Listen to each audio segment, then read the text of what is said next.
A two-night event begins with a special Monday Buffy. I need to bring in the big guns. They'll take care of her once and for all. Demon bounty hunters have been summoned. These assassins, why are they after me? They could be anywhere. They could be anyone. They find a target and they eliminate it. And the Slayer never knows when they'll strike next. Buffy! A Buffy the Vampire Slayer two-night event.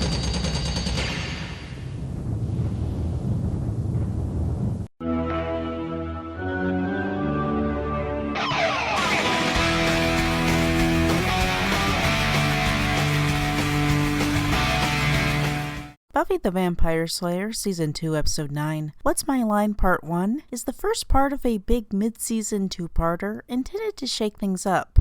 I'll review them together. Part 1 was written by producer Howard Gordon and future Buffy showrunner Marty Noxon, with uncredited contributions by Joss Whedon and directed by David Solomon. It brings 3 intimidating antagonists for Buffy to face, features some of the best Buffy-Angel interaction in Season 2, and introduces startling developments to the Slayer mythology. It was also supposed to lead up to Spike's death, an element removed late in production. But I'll get to that in my review of Season 2, Episode 10, What's My Line Part 2. It's a whole week of What's My Line, only I don't get to play. The name What's My Line references a game show of the same name about guessing people's occupations. It's a thematic element referencing the teens considering their future careers, as is triggered by a mandatory career fair. The Slayerettes have all their options open, but Buffy feels trapped by her Slayer duties. It's just sinking in that she's going to be stuck slayering for a long time, and she has an existential crisis that is in inverse of her terror at facing a prophesized death in Season 1, Episode 12, Prophecy Girl. The teens each take a career placement test. Cordelia places as a motivational speaker, ironically. Xander places as a prison guard. Willow and Oz get solicited by a recruiter for a Microsoft-esque software giant that never comes up again. And Buffy gets placed as a cop, much to her disappointment. The comics will eventually see her embracing her placement, ending the series with her becoming a San Francisco police officer, both in a nod to What's My Line, and because she thematically is cop-like in her role as the Slayer. That's probably why she's disappointed now. She again gets chosen to do the same thing that she's already stuck doing. As in police? As in polyester, donuts, and brutality. Though police brutalities occur all the time, this is possibly a reference to the police abuse of Haitian immigrant Abner Louima in 1997, months before the episode aired. In that light, this line may come across as dismissive, as is relevant to the portrayal of a young black woman later in the episode. On the other hand, it also casually criticizes the police as an institution instead of lionizing them. In case you haven't noticed, the police of Sunnydale are deeply stupid. Subject of police brutality will be examined more carefully in Angel Season 2, Episode 14, Thin Dead Line. Meanwhile, just in time for Joyce to go out of town and give the Scooby Gang free reign of Sunnydale, the big bads gear up for a big consolidation of their power. That book that a vampire stole in Season 2, Episode 7, Lie to Me, comes back as Spike uses it to research a ritual to cure Drusilla of her poorly defined ailment, keeping her from being a main villain. It's more important to Spike that this ritual goes smoothly than having the pleasure of killing a Slayer, so he puts out a hit on Buffy for an order of assassins. They send 3 assassins, represented by tarot cards of a Cyclops, an insect, and a jaguar. They would appear to correspond to a large biker guy, a nerdy traveling salesman, and a black woman dripping in exoticism. I'll have more to say about her, but we can start with, it's racist. The biker guy shows up when Buffy and Angel are on their sweet date at a skating rink. They defeat him together. It's adorable. The black woman observes them, but doesn't engage. Wow, creeper alert.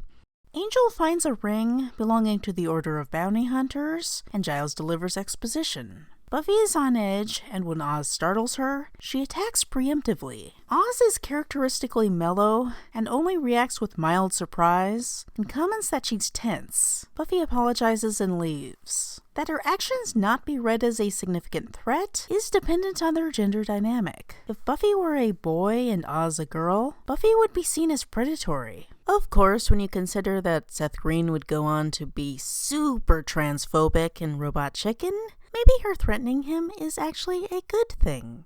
Buffy goes to Angel's place, but finds him gone and rests on his bed, indicating her growing sexual interest. Angel is out looking for information on who put out the hit on Buffy, and he goes to a new recurring setting, a demon bar. It's a demon bar. It's like a gay bar, only with demons. At this point in the series, it's a vampire bar run by a disreputable human named Willie, and is derivative of the noir genre. Angel aggressively interrogates Willie, but the black woman attacks Angel and locks him in a storage room with Eastern exposure. This starts off the role that Angel will serve throughout the two-parter, Dude in Distress. It becomes about Buffy needing to rescue him, and a feminist subversion of classic gender roles. Xander and Cordelia go to Buffy's place looking for her, when the assassin disguised as a salesman shows up and gets Cordelia to invite him inside. He turns into a swarm of maggots and attacks them. They hide in the basement and wait for Buffy to come back. Meanwhile, the black woman attacks Buffy. I'm Kendra, the vampire slayer. And that's the twist. For each generation, there is only one slayer. I'm here to kill vampires. Till now. Apparently there's been a really big mix-up. And they both want Angel. What did you do to him? The episode that changes everything. Angel? Messiah, sweet. He could die. He's a vampire. Looks like you go the hard way. He should die. An all-new Buffy the Vampire Slayer. Part 2 starts immediately after. It was written by Marty Noxon, with uncredited contributions from Joss Whedon, and was directed by David Semel. It becomes clear that Kendra honestly believes she is the Slayer, so Buffy persuades her to speak to a Watcher to clear things up. Giles confirms that she is a Slayer. It seems that when Buffy technically died enough to satisfy the prophecy in Prophecy Girl, that was enough to activate the next Slayer, so there are now a set of Chosen Ones. The Chosen Two. Now that Buffy is no longer special, she gets jealous of Kendra's apparently superior suitability to the role. She was trained her whole life according to the traditional Watcher protocols, and has knowledge that Buffy lacks. Kendra and Giles can even laugh at in-jokes that Buffy is not privy to. And when Xander joins them, Kendra develops a stereotypically submissive schoolgirl crush on him, as he wanted from Buffy in Season 1, Episode 4, Teacher's Pet. Though Buffy was initially unsatisfied with the obligation to be Slayer, she now feels obligated to prove her suitability, despite her unorthodoxy. Buffy soon identifies weaknesses in Kendra's fighting style. She is overly reliant on following the rules. She doesn't have the ability to improvise like Buffy demonstrated in Season 2, Episode 6, Halloween. Kendra also goes for the stoicism that Watchers appreciate, and doesn't use emotion to her advantage. Buffy effectively proves her superiority as the unorthodox Valley Girl Slayer, full of modern slang and American independence. This divide is emphasized by their accents and races. The depiction of Kendra as a black Jamaican woman is rife with racism. In Part 1, her depiction used her exotic traits as, to use the language of the shooting script, an ethnic woman, to create the impression of her as a terrifying animalistic jaguar assassin, a foreign invader with an exaggerated accent. Chick fight. I have no last name, sir. He has a what? You think he might help us? I think we might make him. Hollywood often does this kind of thing, being unsatisfied with authentic representations, and insisting on exaggerated caricatures. Dollhouse Season 1 Episode 5 True Believer has a similar issue where Eliza Dushku trained to emulate a blind woman, complete with a blind consultant, but was told on set that it didn't look blind enough, so she ended up performing an exaggerated caricature of a blind woman. This is a problem greater than Mutant Enemy, but they were certainly part of it. It's a look for the series that doesn't age well. You know, I really don't remember you being this racist. Now that Kendra is known as a Slayer, her characterization shifts away from evil foreign aggressor and into compliant subordinate, which is equally problematic. While there's a framing of the authoritarian Watcher-Slayer dynamic as undesirable, her submissive relation to Xander is never properly criticized. It would have been very easy for Xander to indicate that he prefers women who take a dominant role, which early weirdness aside, is an important aspect of his character and what he's supposed to bring to the show in lionizing Buffy. When I created Buffy, I wanted to create a female icon, but I also wanted to be very careful to surround her with men who not only had no problem with the idea of a female leader, but were in fact engaged and even attracted to the idea. However, it is worth noting that there is racial progressivism in the fact that Joss Whedon was able to get away with a semi-positively depicted interracial romance-ish in terms of flirty glances between Kendra and Xander. Bianca Lawson originally auditioned for the role of Cordelia, which Whedon initially conceived of as a black role, but was told by the WB that if he went that route, he would not be allowed to have Cordelia and Xander get together. The WB catered to a conservative white demographic and did not want to send the message that interracial relationships are okay. What? So Whedon cast Charisma Carpenter instead, apparently irrationally hated her for not being Bianca Lawson, made her ignore her Latina side and pretend to be completely white, and he only just barely got hints of an interracial relationship in What's My Line Part 2, while immediately having Xander reject Kendra's flirtation to get with white Cordelia. Originally, Joss was looking for a black actress for the role of Cordelia, but one of the stumbling blocks there was the way we knew Joss anticipated the relationships shifting and changing. There was some concern at the network at the time that interracial relationships would be problematic. At that point, the WB was a different kind of network. I know that came up, and Joss said, "I can't have restraints on how I mix and match the dynamics. That's part of the fun of the show. That Willow is in love with Xander, Xander is in love with Buffy, Cordelia can't stand any of them, yet finds herself drawn to Xander." Joss decided it wasn't worth fighting that fight at that particular time, but he didn't want to be hindered in the dynamic of the shifting triangles. Whedon was ultimately able to depict a interracial relationship in Season 4. While Xander and Cordelia hide in Buffy's basement, they argue with increasing tension, which turns out to have been sexual tension all along. They kiss.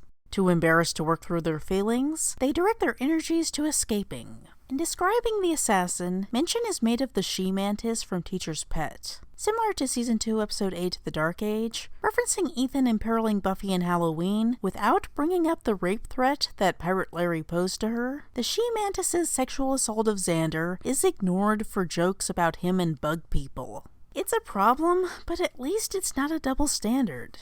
At the career fair, Buffy gets all set to learn from a female police officer when it turns out that she was the assassin that the Jaguar symbolized. She's apparently human and goes after Buffy with an ordinary gun. The twist is effective because Kendra was telegraphed as the assassin, but the subversion of expectation comes from the cop not meeting the profile of someone to be feared. You can make jokes about cops and brutality, but there is an expectation of them serving and protecting the people, using their socially granted right to use violence in the maintenance of society. The uniform and the gun are symbols of safety. For a cop to go against that expectation to endanger teenagers is horrific. A horror far more effective than a goofy monster. And part of that is racist. The viewers would sooner believe that a scary-looking black woman with a foreign accent would be the assassin sent to kill a white girl than a white police officer with an American accent. Even with police brutality on people's minds, there is a specific racialized dynamic of white officers attacking black people, and everyone bends over backwards to imagine the victims deserved it for some reason. No one expects a white officer to fire on a bunch of white teenagers we know are innocent. It's not a subversion of assumptions used to challenge racism. It's not saying all cops are bitkas. It's standard racism used to be dramatic. Oz gets shot defending Willow. The assassin gets away. Giles figures out that the dark power Kendra was sent to fight was Spike and Drusilla doing a ritual to heal her, which would require the death of her sire, Angel. It comes out that Kendra thought that Buffy and Angel were both vampires after she saw them kissing, and tried to slay them both. Despite her reluctance to save a vampire, Kendra leads Buffy back to the bar. Unfortunately, Willie already sold Angel out to Spike. What are you gonna do with him anyway? I'm thinking maybe dinner and a movie. I don't want to rush into anything. This is almost certainly just intended as a gay joke, another example of early Buffy homophobia. However, this lays the groundwork for a recurring suggestion that Angel and Spike have a gay attraction, which is ultimately canonized as them having slept together at some point in the backstory. Angel and me have never been intimate. Except that one.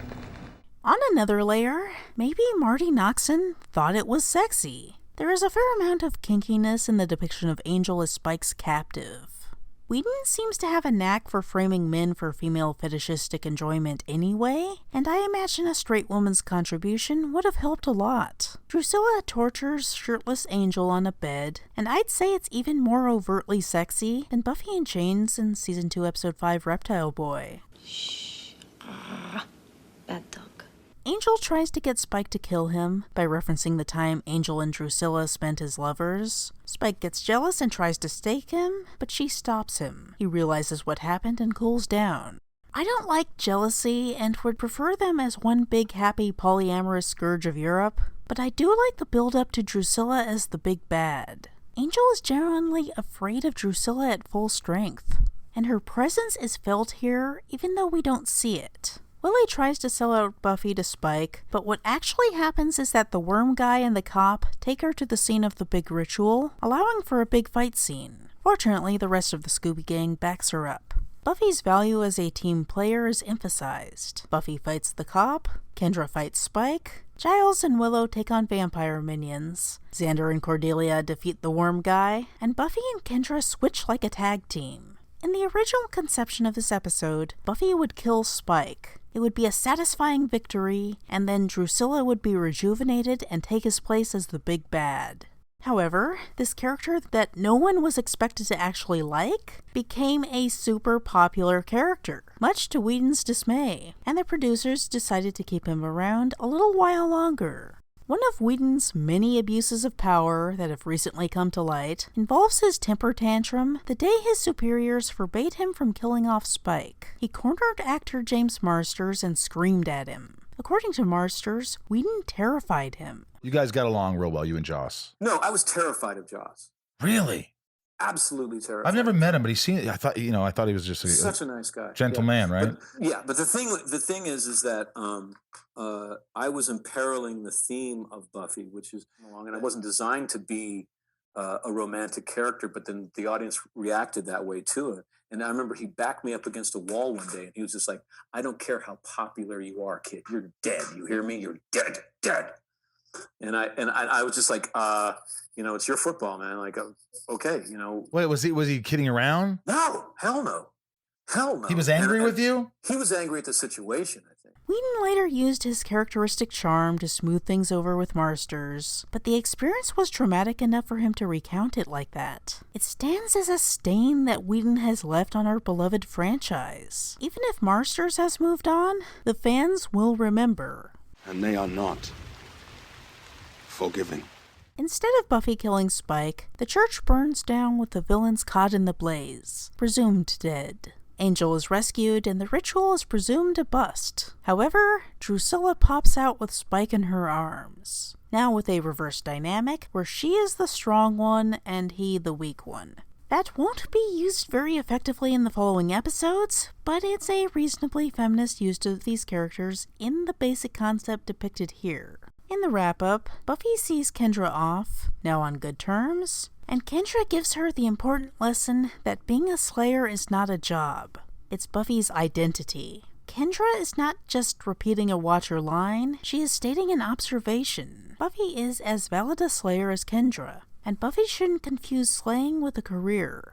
We'll see more of her struggle to negotiate slaying and working in Season 6. Overall, this is a fun mythology episode with a generally feminist plotline about Buffy as a Slayer and Angel as a dude in distress, defeating Spike to some degree and welcoming a new strong female villain. But it is extremely flawed in its depiction of race. Kendra's portrayal is cringeworthy, and she doesn't even stick around to improve over time. Add that with the police brutality stuff, and it's a disappointment of an episode. Race is the show's weakest dimension. It will be improved in Season 7 with the introduction of black guy Robin Wood as a new main character, but there will be a lot more awkward testament to the times before then.